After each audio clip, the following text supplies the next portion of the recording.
National tea কোম্পানির ছোট বড় মিলিয়ে 18টি বাগানে প্রায় 1 মাস ধরে বন্ধ রয়েছে বেতন ভাতা। আর কিছুদিন পরেই হিন্দু ধর্মাবলম্বীদের দুর্গাপূজায় এখনো বেতন না পাওয়ায় ফুঁসে উঠছেন সাধারণ চা শ্রমিকরা। এ নিয়ে বিস্তারিত জানাতে কমলগঞ্জের পাত্রখলা চা বাগান থেকে যুক্ত হচ্ছেন সহকর্মী এম এ হামিদ।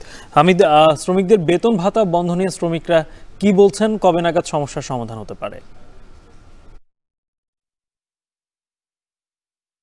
গালিব, আমি এই মুহূর্তে দাঁড়িয়ে আছি পাত্রকলা চা বাগানে। দেখতে পাচ্ছেন আমার পিছনে বেশ কিছু শ্রমিক কাজ করছে। অর্থাৎ তারা যদিও কাজ করছে, কিন্তু তাদের মনের ভিতরে জ্বালা কাজ করছে যে কিভাবে আগামী দুর্গাপুজোটা তারা পালন করবে। আপনার মাধ্যমে দর্শকদেরকে জানিয়ে দিতে চাই যে গত 1 মাস থেকে এনটিসির 12টি বড় বাগান এবং 6টি ফাঁড়ি বাগান মিলিয়ে 18টি বাগানের শ্রমিকদের বেতন ভাতা বন্ধ রয়েছে এবং এতে করে তারা খুবই সমস্যার মধ্য দিয়ে দিনাতিপাত করছেন।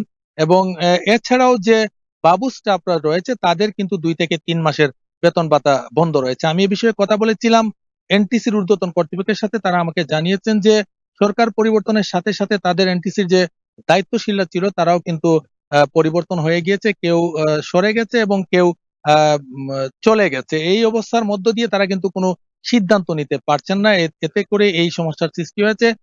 গত কয়েকদিন আগে কিন্তু অর্ধ দিবসের একটি টাকা কর্তৃপক্ষ দিয়েছিল এবং গতকালকে বাকি অর্ধেক দিনের এই তাদের যে মজুরিটা ছিল সেটা দিয়েছে। এ বিষয়ে জেলা police super KMH Jahangir Hossain এবং জেলা প্রশাসক ইসরাইল হোসেন বেশ কয়েকদিন থেকে উদ্যোগ নিয়েছেন এবং তারা কিন্তু এগুলা নিয়ে বারবার বসছেন এবং তারা বলছেন যে অতি শীঘ্রই সেগুলো সমাধান করা যাবে। আমি এ বিষয়ে কথা বলেছিলাম শ্রম অধিদপ্তরের উপপরিচালক নাইদুল ইসলামের সাথে। তিনি আমাকে জানিয়েছেন গতকালকেও কিন্তু ঢাকায় এই বিষয়ে মিটিং হয়েছে এবং এমডি জানিয়েছেন যে আগামী মাসের 7 তারিখের মধ্যে তাদের বেতন ভাতাগুলো পরিশোধ করবেন এবং যেগুলো তাদের বোনাস গুলো রয়েছে সেগুলো পরিশোধ করার ব্যবস্থা করবেন। ইতিমধ্যে একজন চেয়ারম্যান কে দায়িত্ব দেওয়া হয়েছে এগুলো সমাধান করার জন্য এবং চেয়ারম্যান সাহেবকে একজনকে দায়িত্ব দেওয়া হয়েছে। এবং শ্রমিকদের সাথে কথা বলে জেনেছি যে যদি তাদের পুজোর আগে যদি বোনাস দেওয়া না হয় তাহলে তারা